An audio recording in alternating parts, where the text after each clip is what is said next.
I'm Justin at Remodelaholic, and today I'm going to show you how we installed our 24-foot round above ground pool. The first thing I did was paint lines on the grass to define where the pool area was going to be so I could start removing all the grass from that space. I ended up hiring some help so we could install this project faster. We rolled up all the sod and put it out on the curb for sale, and we sold it all the next day. And that ended up being a great way to help pay for the rental of the sod cutter. Cassidy and I have wanted a pool for a while now, but we weren't sure what it would be like to be pool owners, so we decided to try an above ground pool to test it out. I will have all the details in our blog post at remodelaholic.com. There is a link in the description box below. Now that I have the location of the pool, we laid out where all the post blocks were going to be around it. Underneath each post, we installed an 8x16 block that was 4 inches thick. With the help of a laser level, we installed each block to the right level. I decided to install those blocks first to know how much soil we needed to remove in between them. We ended up getting those blocks within 1/8 of an inch of level from each other around the whole perimeter of the pool. Once the blocks were in, I found out that I needed to remove about 8 inches of soil at the high end. At the low end, I wanted to meet grade so that the ground underneath the pool was nice and solid and was as undisturbed as possible. The ground was pretty hard to begin with, so we took a hose and wet the soil to see if it would help loosen it up enough to dig all this out by hand. We started digging out around the perimeter where all the blocks were, so we had a nice reference to see where all the soil needed to be removed.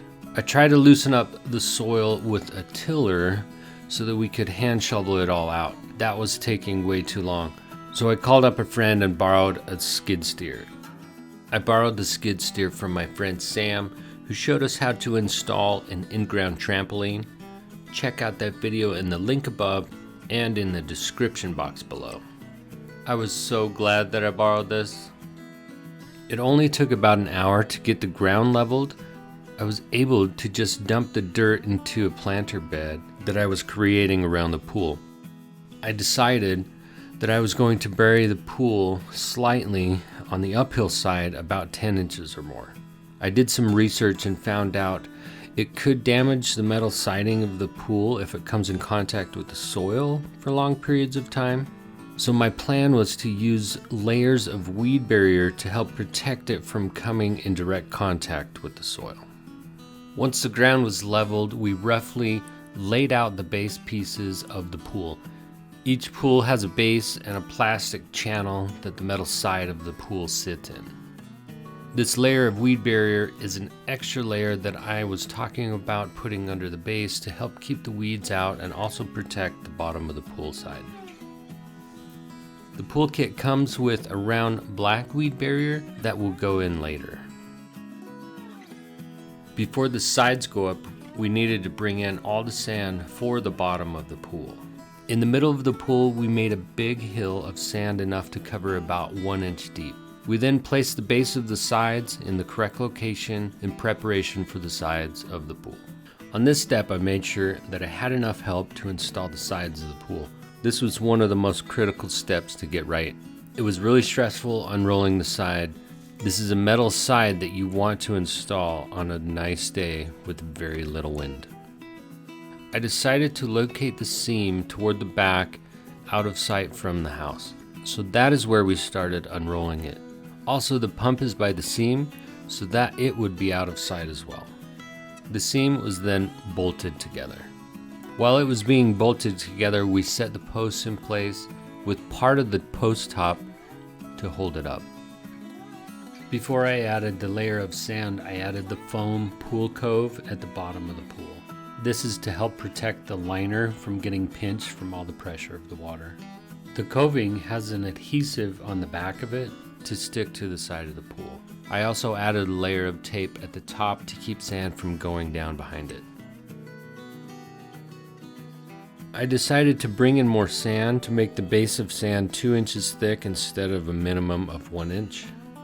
Now it was time to start spreading the sand out and leveling it. I used a big landscape rake to level it all out.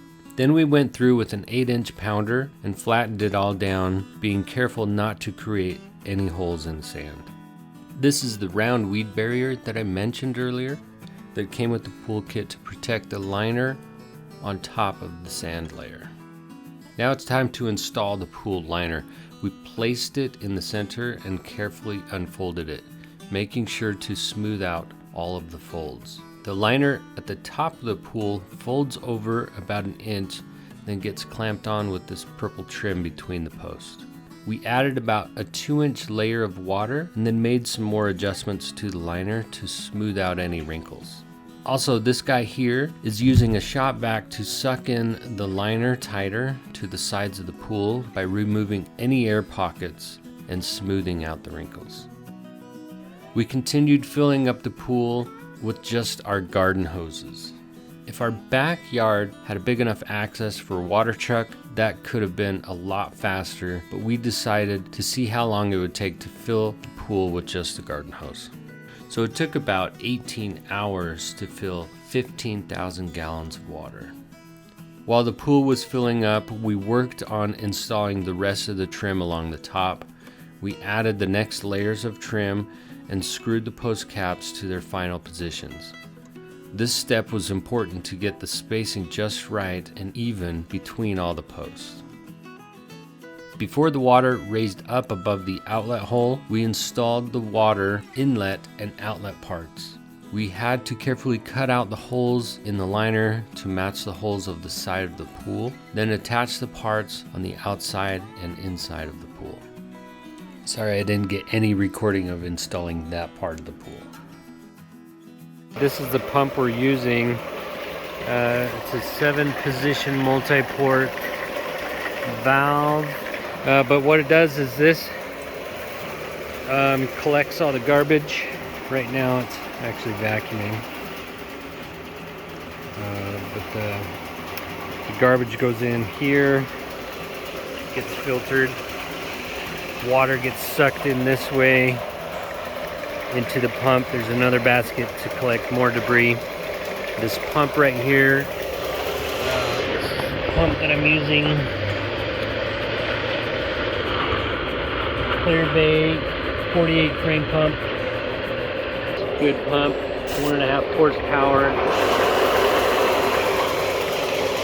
So it pumps it into here and then it goes through this whole system of the filter. It's a sand filter, so it's cleaning out all the water and then pumping it back, the clean water, pumping it back into the pool.